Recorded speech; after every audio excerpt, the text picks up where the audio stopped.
வணக்கம். சிவன் மாந்திரீகம். இந்த மாந்திரீகத்தில் உதிரக்காளி மாந்திரீகம் செய்தால் என்னென்ன பாதிப்புகளை மற்றவர்களுக்கு தர முடியும்? உதிரக்காளி பேரை கேட்ட உடனே உதிரக்காளி அப்படின்னு சொல்லும்போது காளியினுடைய முழுமையான குணமே என்னன்னு கேட்டீங்கன்னாக்கா, ஒருவருடைய கெட்டவங்க, ஏமாத்துறவங்க, பொய் சொல்றவங்க, மற்றவங்களை அழிக்கிறவங்க, துர்மார்க்கங்க, கொடூரக்காரங்களை அழிப்பது தான் இந்த உதிரக்காளியோட வேலை. காளிக்கு கோபம் வந்தா யாராயிருந்தாலும், எப்படிப்பட்டவங்களாக இருந்தாலும் அவங்களுடைய உயிரையும் கொஞ்சம் கூட ஈவு இறக்கம் இல்லாம அவங்க உயிரை எடுத்து உதிரத்தை குடிப்பவர் தான் உதிரக்காளி.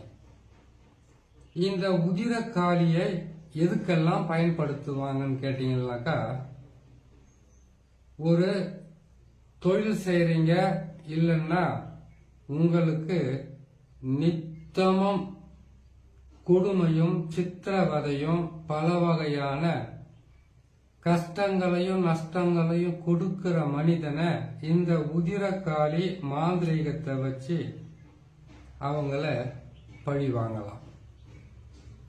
உதிரக்காளின்னு சொன்னாவே எல்லாருக்குமே தெரிஞ்சது, உதிரம் அவங்கள உதிரத்தை குடிப்பாங்களா, இல்ல உதிரத்தை அவங்களுக்கு நம்ம படையலா போடணுமான்ற கேள்வி வரும். அது அப்படி கிடையாது. உதிரக்காளி மாந்திரிகன்றது பாத்தீங்கன்னாக்கா, உதிரம் என்றது நாம செய்யக்கூடிய ஒரு பாவை. இந்த உதிரக்காளிக்கு காளின்னு வந்துட்டாவே எப்பவுமே அந்த காளிக்கு நாம் செய்யக்கூடிய பூஜை விதி, காளியினுடைய விக்கிரகம், காளியினுடைய மந்திரம், காளியினுடைய எந்திரம், இது எதுவாக இருந்தாலும் காளின்னு நீங்க மாந்திரீகத்துக்கு பயன்படுத்த முயற்சி செய்துட்டீங்கன்னாக்கா, உதிர சாதம், மாமிச உணவு, மாமிச படையல் இல்லாம செய்ய முடியாது. உதிரக்காளிக்கு மட்டும் எப்பவுமே உதிரக்காளிய நீங்க வணங்குறீங்க, இல்ல காளிய வணங்குறீங்க. மயான காளி இருக்காங்க, அதுக்கப்புறம் காளி இருக்காங்க, ரணக்காளி, ருத்ரகாளின்னு இருக்காங்க இல்லையா. இதுல எந்த ஒரு காளிய நீங்க வணங்கினாலே எல்லா காளியினுடைய சக்தியை நீங்க பெறலாம். அப்படி ஒரு மாபெரும் சக்தி தான் காளிக்கு இருக்கும்.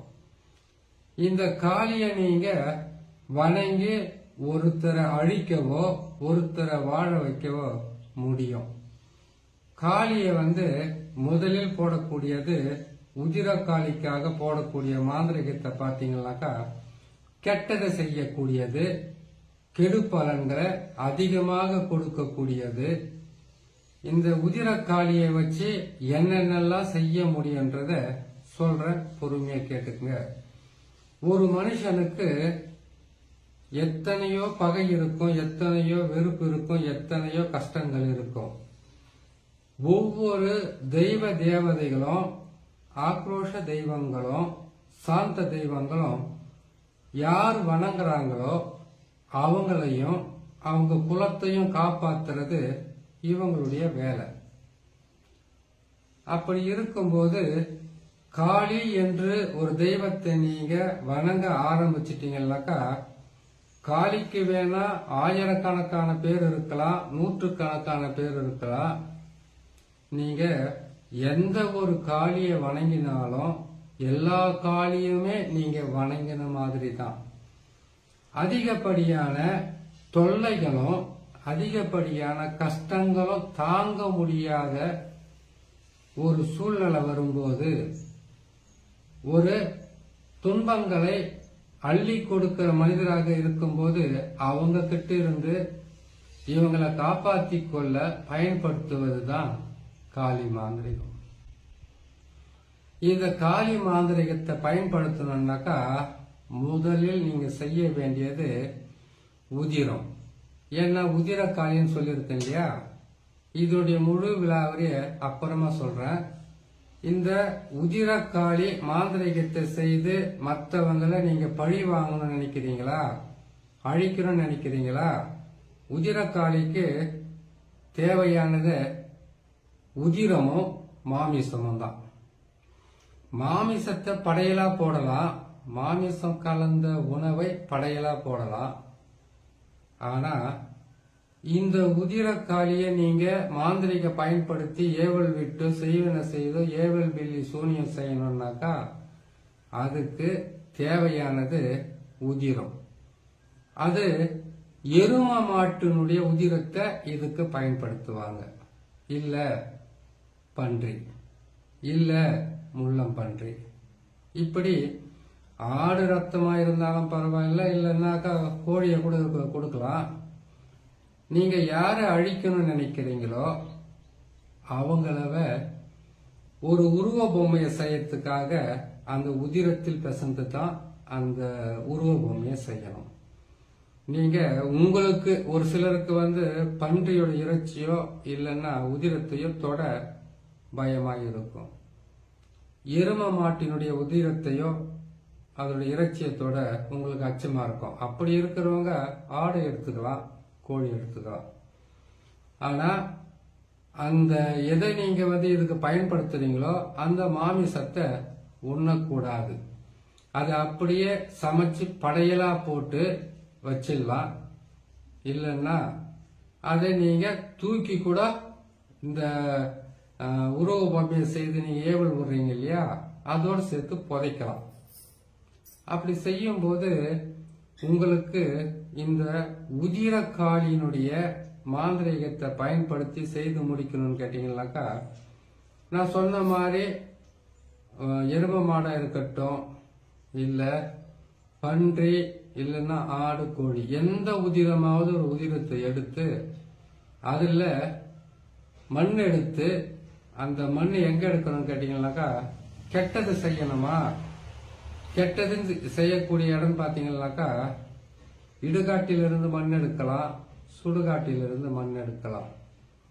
இதோட சேர்த்து எதிரிகளுடைய ஒரு புகைப்படம், அவங்களுடைய காலடி மண், துணி ஏதாச்சும் இருந்தா அதையும் எடுத்துக்கலாம்.